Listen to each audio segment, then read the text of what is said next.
take time. I get out of the industry for a few years, as I'm also pushing other things, and then when I feel I want to come back, I come back in the game. So because I want to be singing till I'm 80 years old, so I don't want to rush and get tired and frustrated by 40. You know what I'm saying? Yeah. So you take it easy and I take it slow. Okay, I understand that you're also a business woman. You're involved in managing some of your father's property. Yeah. So how are you able to maintain being taking care of the businesses and also taking care of your music? That's the question right there. That's been the hardest, because I've been running my father's properties, and he molded me more to be more of a businesswoman. You know what I'm saying? So that's what's been taking a lot of my time. And music needs money. Definitely. You can't.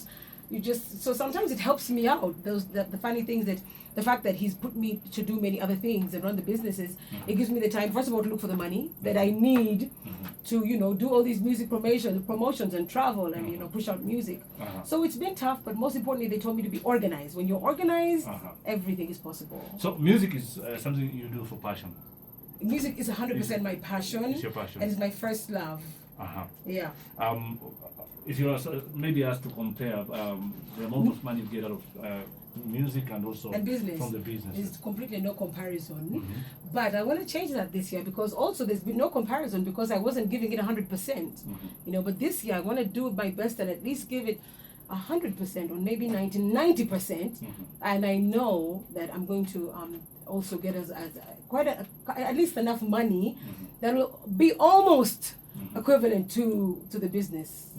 I want to know, I know all those years. Yeah. Have your parents ever considered, or probably just the person told you, you need to, dump this music business, or they've always been supportive of what you do? They've been so supportive from childhood. They were so supportive.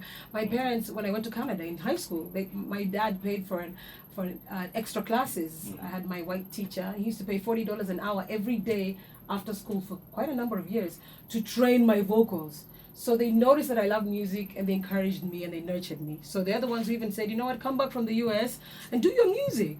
So yeah, they were very encouraging. Recently you made some statement. You mentioned that you do not know how to cook. So that statement has Yes, we've been waiting. We have been waiting. Mixed reactions. One of the people who came and talk about it was also Nina Rose, who actually criticized you for that and said that African women should know how to cook. Do you feel guilty that you had to say that about yourself? No. Life is a choice. The choice is yours.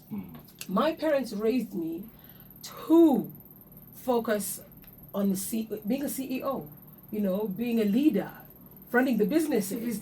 So they did not want me to be in the kitchen cooking. I don't know why he's laughing. That's what they chose for me. He's laughing at me because I support you. I've been actually saying that on this show. So thank you very much. Surprisingly, a lot of women are behind me, and it's the men that are like beefing. I keep telling him, just because you know how to cook does not make you a good wife. Exactly. And how many women are amazing in the kitchen and are amazing in the bedroom, and still their marriages don't work out? So I want women to learn to be independent and build themselves. It is not a tenet for good marriage. Exactly. So a lot of people think that to be a good wife you must cook. No, I believe that why can't I hire? And it's all about being organized. Make sure you have a chef or a maid or whatever, and a cook and teach us. At this time 6 p.m. make sure there's food on the table. It doesn't have to be you to come back when you're tired from music, interviews, traveling, running the businesses, and then to prove to you how much I love you so you don't leave me. I have to cook. Really? Those days ended in our great mother's time. Wanaume wengi sana watakuwa wanapingana na kauli ambayo anaitoa Angella Katatumba kwamba yeye anasema mimi ni kwamba mwanamke sio wa kukaa tu jikoni na hata kama unajua kupika haikufanyi kuwa mke bora. Unajua? So hiyo ndio kauli ambayo anasema. You also mentioned that you've never been broke in your life. Tell us about that. That is, a lot of the media, unfortunately, just, when you're a public figure, they come up with all sorts of stories. I've never said such a statement. Okay, what did you say? Because I have hustled, like in the US, I have gone through hard times and struggled. You know what I'm saying? What are the hard times that you've been through? When I was with my my ex-husband, there's a time it didn't work out. Like, I was so young, I got married in my late teens. Like, I was so young. And then he left the first time. And I had just quit my job to get I quit a job of $50,000 because I wanted the one of $100,000 because my degrees, everybody wanted me and I was confident that I could do it. And he, feeling insecure and feeling inferior, felt like I was, doing too much, so he didn't want me to do that. And then he left me, just like that, abandoned me. And I was in Chicago because of him. So anyway, I broke down and I left the job. I had no money. I called my dad. I couldn't tell him that this man I'd put on a pedestal has left, because of the job.